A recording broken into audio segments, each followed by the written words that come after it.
Hello मेरे प्यारे से दोस्तों, जैसा कि हमने पिछले एपिसोड में देखा था कि लुओ फैंग अपनी पूरी ही टीम को लेकर के स्टार टावर के पास आ चुका था और वो हैवी एरो किंग को लेकर के उसके अंदर एंटर कर जाता है, जहां पे वो लोग एक फॉरबिडन स्पेस के अंदर पहुंचते हैं। मगर तभी वहां पे हैवी एरो किंग को फील होता है कि कोई पीछे से अटैक कर रहा है। वो चिल्लाते हुए कहता है कि मास्टर संभल के।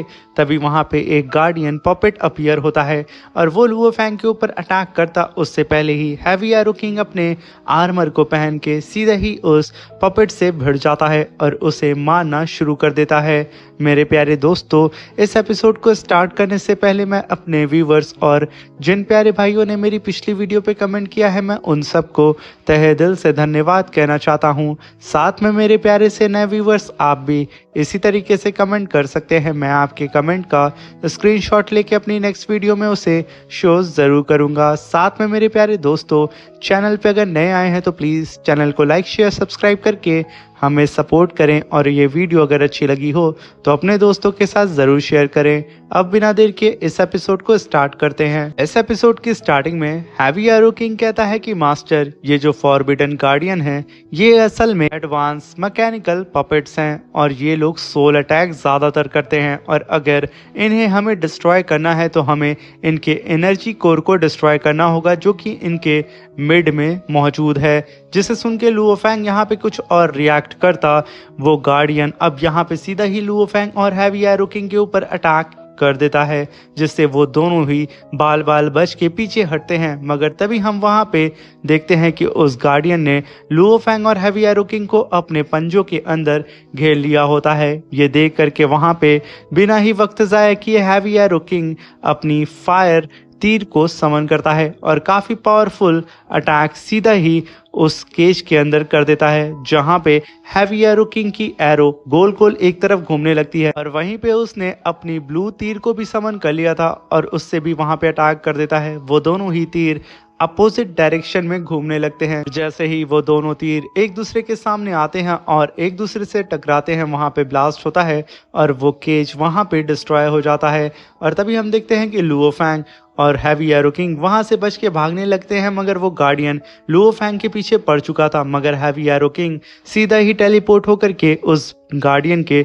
सर के ऊपर आता है और फिर से एक काफी पावरफुल तीर अटैक उस गार्डियन के सर पे दे मारता है, जिसकी वजह से वहां पे एक ब्लास्ट होता है और उस गार्डियन का सर आधा फट जाता है। अब यहाँ पे तो वो गार्डियन भड़क चुका था। वो गुस्से में आकर के सीधा ही हैवी एरो किंग को देखता है और लुओ फैंग को अपनी पूंछ से हिट करके उसे उठा करके सीधा ही हैवी एरो किंग के ऊपर मार देता है। दोनों ही सीधा जमीन पे जा करके धमाक से गिरते हैं। मगर तभी हैवी एरो किंग तुरंत ही वहां पे उठता है और अपने तीर कमान को समन करके वहां पे 10,000 एरो अटैक सीधे ही उस बीस्ट के ऊपर कर देता है, जहां पे कई सारे तीर एक साथ होकर के उस बीस्ट के ऊपर अटैक करने लगते हैं। मगर वो बीस्ट भी अपने टेंटिकल से कई सारे अटैक करके हैवी एरो किंग के थाउजेंड्स ऑफ एरो अटैक को डिस्ट्रॉय करने लगता है। यहाँ पे अब इन दोनों की ही पावर इक्वल नजर आ रही होती है। मगर तभी लुओ फैंग वहां पे खुद को संभाल चुका था और वो खड़ा होता है और हैवी एरो किंग से कहता है कि तैयार हो जाओ। ये कहने के साथ हैवी एरो किंग के तीर के ऊपर लुओ फैंग चढ़ता है और हैवी एरो किंग उठा करके उसे आगे की तरफ फेंक देता है, जहां पे लुओ फैंग आसमान में जा करके Galaxy hanging in the haven slash attack सीधे ही उस बीस्ट के ऊपर कर देता है, जहां पे एक तरफ हैवी एरो किंग का अटैक और दूसरी तरफ लुओ फैंग का अटैक, ये दोनों ही अटैक जाकर के सीधे ही उस गार्डियन पपेट के ऊपर जाके टकराते हैं। मगर वो गार्डियन पपेट अपनी बॉडी को फोल्ड कर लेता है, इसकी वजह से उस पपेट का यहाँ पे ज्यादा नुकसान नहीं होता है। ये देख करके लुओ फैंग कहता है कि आखिर ये पॉसिबल कैसे हो सकता है, इसकी बॉडी अभी तक यहाँ पे इंजर्ड क्यों नहीं हुई। यहाँ पे लुओ फैंग बेचारा एकदम शॉक में जा चुका था। मगर तभी वो बीस्ट गोल गोल घूमते हुए लुओ फैंग के ऊपर अटैक करने के लिए आ जाता है, जिसे देख के लुओ फैंग अपने बीस्ट गॉड शील्ड को समन कर लेता है। उसकी वजह से लुओ फैंग ने इस पपेट को वहां पे होल्ड कर लिया था। मगर वो पपेट भी कम नहीं होता है, वो लुओ फैंग को घसीटते हुए बहुत ही तेजी से पीछे लेके जाता है और कई सारे चट्टानों पे पटक करके उसे काफी खतरनाक झटका देता है, जिसकी वजह से लुओ फैंग की जो बीस्ट गॉड शील्ड होती है वो छूट जाती है और वो पपेट सीधा ही अब लुओ फैंग के ऊपर अपने टेंटिकल से अटैक करने वाला होता है। मगर सडन वहां पे हैवी एरो किंग आ जाता है और वहां पे वो एंशिएंट पर्पल बेल को रिलीज करता है और अपने और लुओ फैंग के सामने प्रोटेक्टिंग शील्ड बना लेता है, जिसकी वजह से उस बीस्ट का अटैक उस पर्पल बेल के ऊपर से लग के छटक के दूर चला जाता है। मगर तभी हैवी एरो किंग बिना ही वक्त जाया किए आसमान में जाता है और डबल हैवी एरो किंग अपने पैर से काफ़ी तेज़ी से खींच करके बहुत ही खतरनाक तरीके से शूट कर देता है, जहां पे हैवी एरो किंग की ये दोनों ही तीर बहुत ही तेज़ी से उस पपेट की तरफ बढ़ती हैं और सीधे ही जा करके सबसे पहले फायर तीर उस पपेट के इंजर्ड हिस्से में अटैक करती है। अगर उस पपेट की बॉडी उस तीर को होल्ड कर लेती है, मगर हैवी एरो किंग का दूसरा भी तीर जा करके पहली बारी तीर के ऊपर हिट करता है, जिसकी वजह से वहां पे एक ब्लास्ट होता है और वो दोनों ही तीर फाड़ करके उस पपेट के शरीर को आर पार हो जाती हैं, जिसकी वजह से वो पपेट सीधा जमीन पे गिर करके वहां पे तड़पने लगता है। मगर यहाँ पे लुओ फैंग और हैवी एरो किंग जो कि अब रिलैक्स हो चुके थे और एक दूसरे के पास आकर के खड़े हो चुके थे, मगर सडन हम देखते हैं कि उस पपेट के बीच में से कई सारे फ्लूइड लिक्विड निकलने लगता है और उसके अंदर से थोड़ी सी हलचल होने लगती है और सडन उसी पेट को फाड़ करके एक और पपेट बाहर आता है, जो कि आते के साथ अपने टेंटिकल से अपने ही पार्ट को बीच से फाड़ देता है और वो अब यहाँ पे एक से दो मैकेनिकल पपेट्स हो चुके थे। अभी ये नज़ारा देख करके हैवी एरो किंग और लुओ फैंग के तो होश उड़ चुके थे, जहाँ पे वो दोनों ही मैकेनिकल पपेट सीधा ही लुओ फैंग और हैवी एरो किंग के ऊपर अटैक करने लगते हैं। यहाँ पे लुओ फैंग और हैवी एरो किंग खुद को प्रोटेक्ट करके इधर उधर भाग के खुद की जान को बचाते हैं, मगर तभी हम देखते हैं कि उनमें से एक गार्डियन पपेट काफी पावरफुल स्लैश अटैक उन दोनों के ऊपर कर देता है, जिससे वो दोनों ही बाल बाल बचते हैं। मगर यहाँ पे वो लोग संभलते वो दोनों ही पपेट आपस में फ्यूज होकर के वहां पे एक स्पेस पोर्टल बना देते हैं, जिसके अंदर हैवी एरो किंग और लुओ फैंग को उन लोगों ने कैप्चर कर दिया था और एक जगह उन लोगों को लॉक कर देते हैं। ये चीज देख करके लुओ फैंग सुवू विंग्स को समन करता है, क्योंकि वहां पे हैवी एरो किंग खुद को छुड़ा नहीं पा रहा होता है और उसके ऊपर वो पपेट टेंटिकल से अटैक करने वाला होता है। मगर लुओ फैंग अपनी सुवू विंग्स को पूरी तरीके से चार्ज करके उन सारे टेंटिकल को काटते हुए इनविजिबल थ्रेड को काट करके यहाँ पे हैवी एरो किंग को आजाद कर देता है, जहाँ पे हैवी एरो किंग बहुत ही तेजी से उस डोमेन से बाहर निकलने की कोशिश करता है, जहाँ पे उसके सामने कई सारे टेंटिकल्स आते हैं, मगर हैवी एरो किंग उन सबको अपने पैर लात घूसे से मार करके फाड़ करके रख देता है। वहीं पे लुओ फैंग अपने सुवू विंग्स को पूरी तरीके से चार्ज करता है और हवा में जा करके उस डोमेन के ऊपर galaxy hanging in the sky heaven slash attack कर देता है। यहाँ पे लुओ फैंग का एक स्लैश अटैक उस डोमेन को वहां पे फाड़ करके रख देता है, जहाँ पे हैवी एरो किंग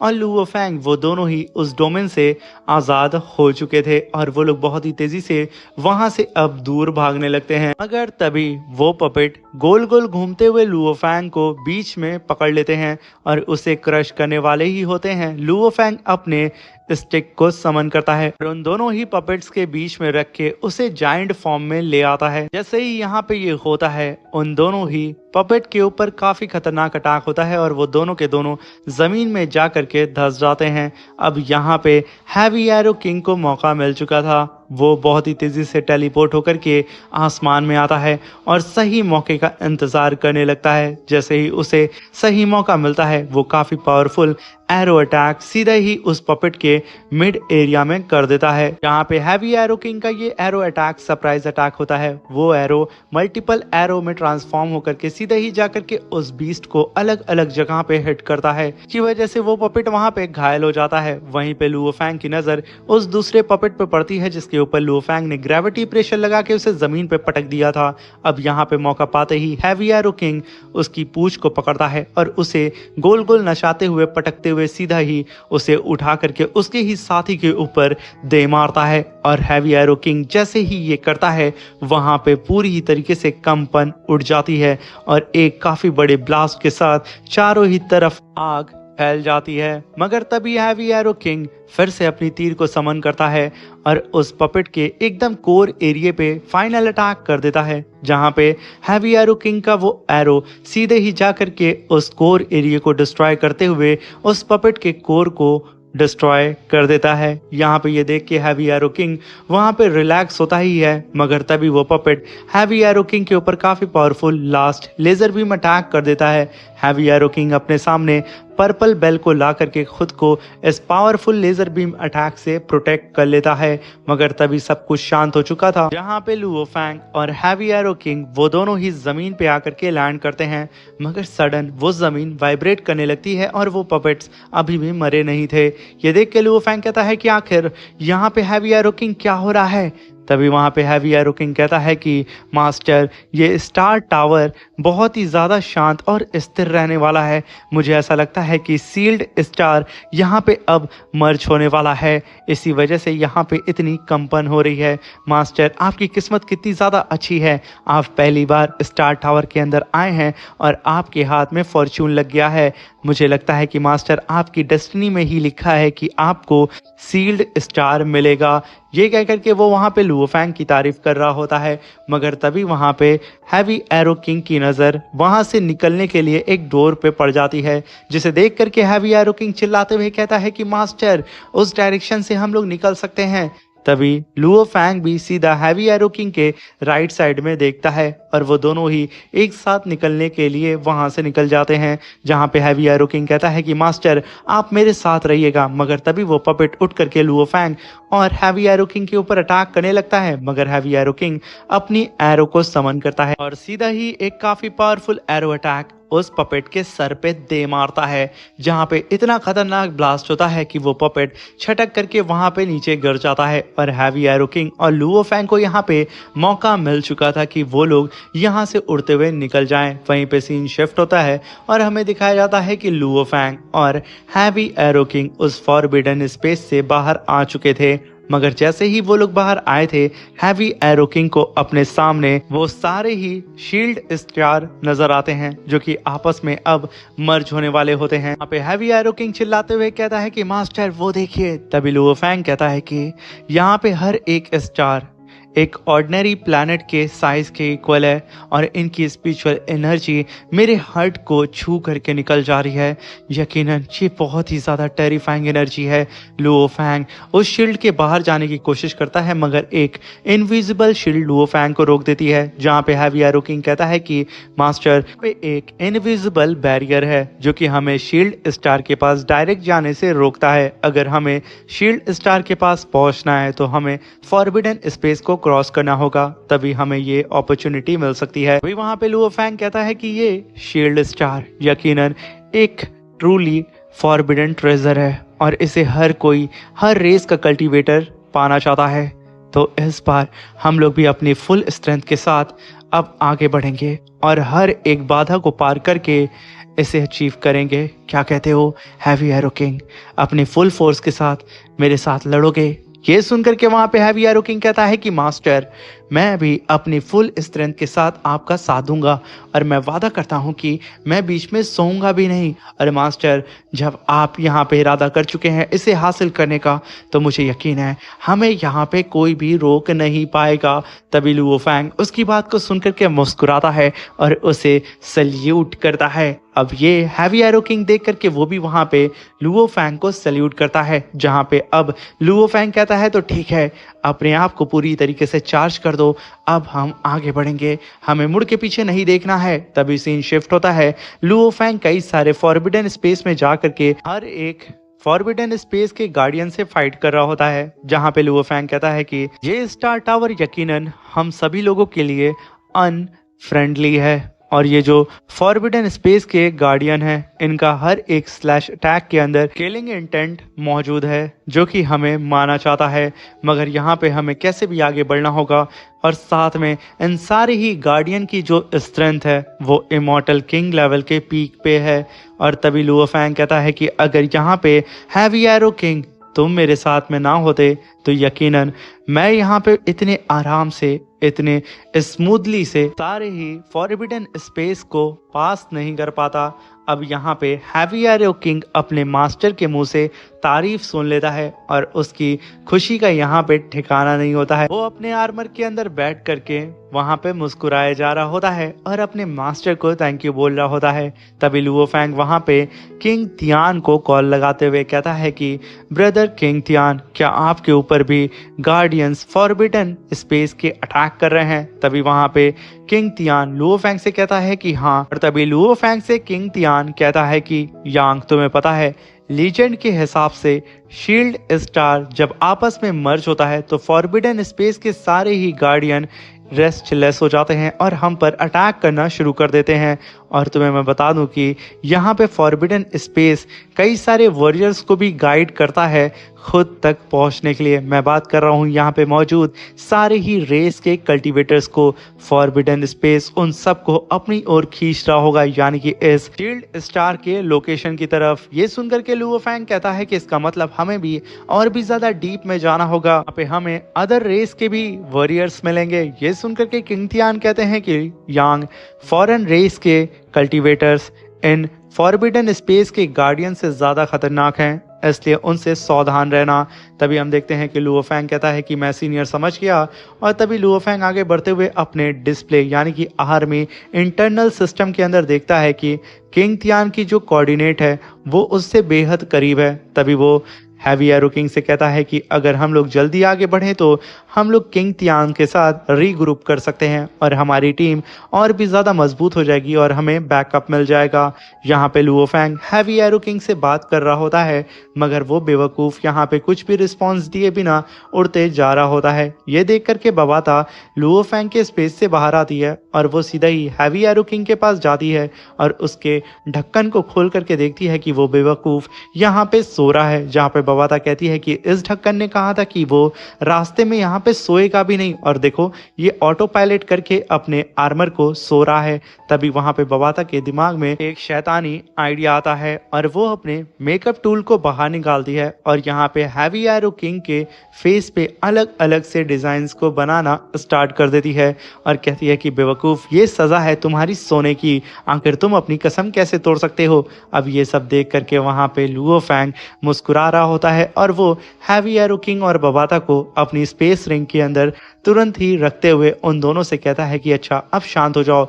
और तभी लुओ फैंग बहुत ही तेजी से अकेले उड़ते हुए सीधा ही किंग तियान के कोऑर्डिनेट की तरफ बढ़ने लगता है, मगर सडन लुओ फैंग को ऐसा एहसास होता है कि कोई उसके सामने आ रहा है। लुओ फैंग यहाँ पे अलर्ट हो जाता है और तभी लुओ फैंग के सामने 4 एलियन रेस के कल्टीवेटर आ जाते हैं, जिन्हें देख के लुओ फैंग कहता है कि मेरे सामने से हटो। मगर तभी उनमें से खड़ा हुआ एक बंदा जो कि पर्पल बेल किंग की तरह नजर आ रहा था, वो आगे बढ़ते हुए कहता है कि तुम वही हो ना जिसने मेरे क्लैन के पर्पल बेल किंग को मारा है, और आखिर हम कैसे तुम्हारे रास्ते से हट सकते हैं, आखिर कैसे हम तुम्हें यहाँ से जाने दे सकते हैं। ये कहने के साथ वो अपने कदम को धीरे धीरे करके लुओ फैंग की तरफ बढ़ाने लगता है। लुओ फैंग भी यहाँ पे अटैक मोड में आ चुका था, मगर तभी वो कल्टीवेटर पलक झपकते लुओ फैंग के बगल में आके खड़ा हो चुका था। लुओ फैंग ये देख करके तुरंत ही अपने आर्मर को पूरी तरीके से पहनता है और शू वो विंग्स को समन करके उसके ऊपर अटैक करने की कोशिश करता है, मगर वो वॉरियर पल भर में लुओ फैंग से दूर हट चुका था।